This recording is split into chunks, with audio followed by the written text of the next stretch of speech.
Kearse released, Cory Undlin candid, Matthew Stafford is a juggernaut.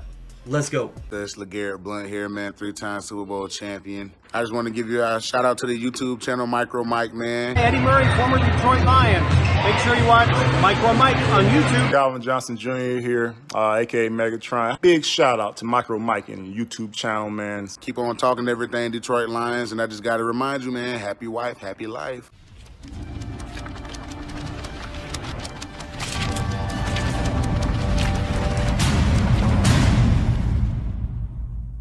What is going on, YouTube, and welcome to Detroit Lions Talk with MicroMike, where we talk all things Detroit Lions, news, rumors, analysis, breakdown, and everything regarding our franchise. And in this video, we're going to talk about how Jayron Kearse was released by the Detroit Lions.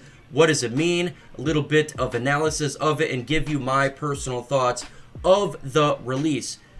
Matthew Stafford will continue to play, even though it's a detriment to himself. We're going to talk about that. And finally, Cory Undlin. He was very candid about an interview of the future of himself and the rest of the coaching staff. Thoughts on that. Before I get to this video, if you're not a subscriber, and over 50% of you are not, hit that big red subscribe button so you don't miss out on the Lions content. Help me get to 12,000 subscribers, dropping content every single day, doing the best that I can to give you analysis of what's taking place of the Lions and the NFL. Please hit that like button. Why do you want to hit that like button? Well, I'm going against the legacy media. They are a big platform. They got everything. I am just one guy. The more likes you get, the chance that the video gets pushed out more and our voice gets heard. Let's start with Jayron Kearse being released by the Detroit Lions. If you don't remember, we picked up Jayron Kearse in free agency to a 1-year contract to help bolster this young secondary. We have a lot of young pieces back there, and the former regime wanted to have veteran presence to help guide the young folks in the back. He started off the season on a rough note, being suspended for a couple of games, but we decided to keep him on the roster anyways, due to that veteran presence. Do you approve of the Detroit Lions releasing Jayron Kearse? Why for yes and for no? I'm curious to see what the fan base thinks in. It just takes a second. Let's have some fun. Now, after such a massive blow to the season and one game left, the Lions decided to release Jayron Kearse in a somewhat of a head-scratching move. Why not just wait till the end of the season? Why did they do this now? Well, Jayron Kearse did go on Twitter and he was appalled by the performance of the Detroit Lions, but according to Darrell Bevell, that was not the reason he got released from the Detroit Lions. Why did he get released? Good chance that they really just wanted to look at the young guys. Maybe there was something inside there that was going on, taking place, quote unquote, bad for the locker room. But if you look at Darrell Bevell, he's made a lot of decisions like this already. I mean, firing Coombs, open about having structure. So who knows what was taking back behind the scenes. What does it mean for this franchise as a whole for next week? Not a whole lot, folks. Really not a whole lot. You got to understand that we have one game left, and guess what? We're going to have a new general manager, a new head coach, new coordinators. The whole shebang is going to happen, and there's a great chance a lot of these guys are not going to be on the Detroit Lions. And we're not just talking about Jayron Kearse now. We're talking about a lot of Detroit Lions players currently on the roster. Darrell Bevell, he wants to show a presence of leadership.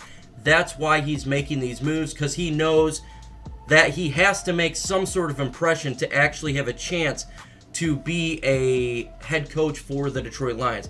Now, it's definitely looking like he's not going to keep his job. It's definitely looking like that. Obviously, it's very obvious to everybody. He's trying to show something. I get that from that standpoint. For the long scheme of things, it doesn't mean really much at all, guys. It truly, truly doesn't. Let's look at this young guys such as Will Harris and Tracy Walker. We kind of know what we got with everybody, but it's just one game. It's not like it's the beginning of the season.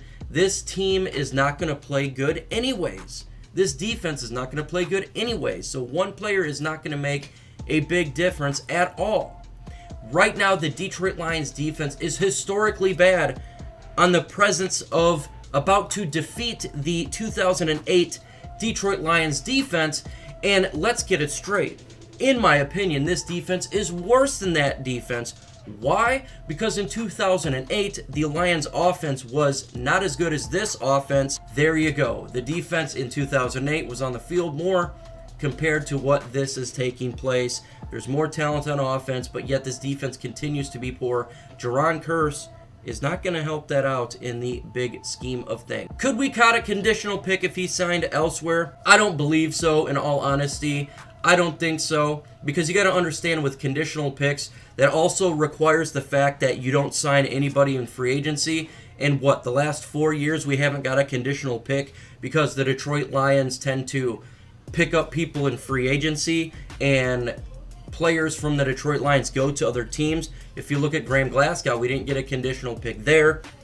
You look at A'Shawn Robinson, you're not going to get a conditional pick there. So this concept that you could possibly get a conditional pick with a guy who's just a simple floater on a team doesn't make a whole lot of sense. It's not like this guy was going to get a massive contract from anywhere else. So doesn't mean much in the big picture. The only thing it does kind of mean maybe the fact that this team's a little bit callous in the player aspect, in the aspect of personnel on the team. But again, doesn't matter because they got one game left for this team. We're going to have a whole new regime. So, in my opinion, not that big of a deal. You're about to hit another ad break, and when this ad break takes place, go and hit the like button. Just take a moment, hit the like button. I'd love to get 100 likes. Again, the more likes that I get, the odds that this video gets out, and that would be fantastic for myself, the team that I work with, and the Detroit Lions fan base. Let's talk about Cory Undlin here. Very candid about speaking of what occurred on Sunday, as well as his job status and the rest of the coaching staff job status. He made it fairly known that he was extremely upset with the performance. It was disgusting. It was disgraceful. And he was frustrated that he could not be with the team to help it out. 100% with him. It was a disgrace to watch on the field. It was terrible not to have the coaches, even though you're going to lose anyways. But the performance was abysmal, to say the best. And that is the facts right there. And Cory Undlin being upset about it, understand. He understands that he's probably not going to be coach here. He explained that he understands the process. The NFL is a business, and his time in Detroit, as the rest of the coaching staff time in Detroit, is nearly over. This is one thing I do like about Darrell Bevell, and the reason that Matt Patricia is gone is you notice that the coaching staff is a lot more candid, a lot more open, and being more honest than you got to play better, we got to coach better. They're just being more honest, and I do like that. Doesn't mean I want them back, but it's nice to hear them actually tell the people, yeah, we're not going to be back. We're pretty much done. This defense is bad. This team's a bad football team. The Lions going in a different direction.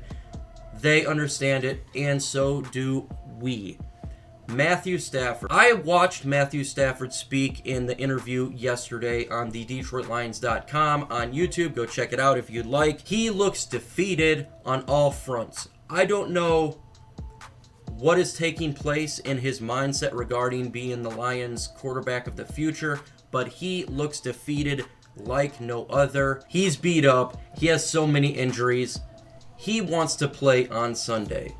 The Detroit Lions need to protect their asset and shut him down. He has had massive injuries this year, and there is absolutely no reason for him to play on Sunday. Ankle messed up, ribs messed up his back in the last couple of years. He is a walking zombie at this point. Protect your asset and shut him down. Let's not get him hurt. The last thing we need is Stafford to break a leg, tear something, Achilles, whatever. That's the last thing we need. Absolute last thing. You're going into an offseason where there's going to have many decisions to be made. This leadership needs to shut him down to protect himself and to protect the franchise. Whether they decide to keep Stafford or not, that doesn't matter at this point. If he gets hurt on a meaningless game and he's already beat up, That is going to spell a lot of pain for next year and years to come. Cannot do it. Don't do it. Shut him down now. Protect himself from himself. We get it. He's an Iron Man. He's a beast. He's strong. We totally get that. He's not soft. Okay? We understand. But at the same time, we don't need him to be broken Stafford and having to really make a lot of horrible decisions if he is injured. We cannot allow that to happen. We cannot allow a major injury to happen on this final game of the season. He's beat up. Rest him. Rest his body. Hire a new GM. Hire a head coach. Make the decision about Matthew Stafford. But if play him, he gets injured again, that's going to hurt the team big time for next year. And we can't allow that to happen. Protect Stafford from Stafford. Detroit Lions, don't have him play. Don't have him play. It's just like the Detroit Lions luck.